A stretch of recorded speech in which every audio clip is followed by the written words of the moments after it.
অলিতে গলিতে নবীকে খোঁজা শুরু করলেন। নবীকে না পেয়ে তিনি এক ইহুদির ঘরে কাজবদ্ধ হয়েছেন। সেই ইহুদি সালমান ফার্সিকে কাজ করায় এবং খাবার দাবার দেয়, কিছু টাকা পয়সা দেয়।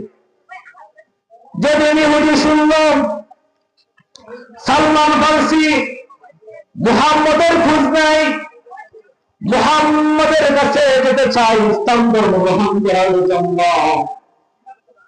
সেদিন তার মালিক তার সাথে খারাপ আচরণ করা শুরু করল। শেষ অবস্থা এমন হয়েছে, সালমান ফার্সির শরীর থেকে জামা কাপড়গুলো সব তুলে দেওয়া হয়েছে, ইসলাম ধর্ম গ্রহণ করবে বিদায়। এই অবস্থায় সালমান ফার্সি মুহাম্মদের দরবারে বলতেছে, আল্লাহর রাসূল, আমার নাম সালমান, আমি ইসলাম ধর্ম গ্রহণ করতে চাই। ইসলাম ধর্ম গ্রহণ করার জন্য নিজের পিতা মাতাকে রেখে, নিজের আত্মীয় স্বজনকে রেখে, নিজের ধন সম্পদ রেখে সব ছেড়ে দিয়ে ইসলাম ধর্ম গ্রহণ করে উদাহরণের কাপড়গুলো খুলে রেখে এসেছি। তাই আমাকে অতি জলদি কালিমা পড়ে মুসলমান বানান।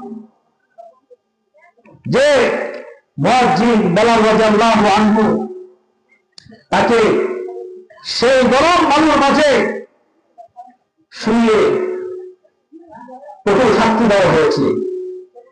সেই বেলাল রাদিয়াল্লাহু আনহুকে বলা হয়েছে, ইসলাম ধর্ম ছেড়ে দাও।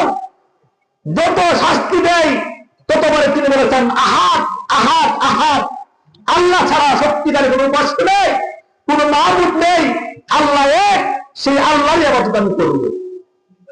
তাহলে ভাই, আমরা 5 ওয়াক্ত নামাজ পড়ি না, আমরা মুসলমান।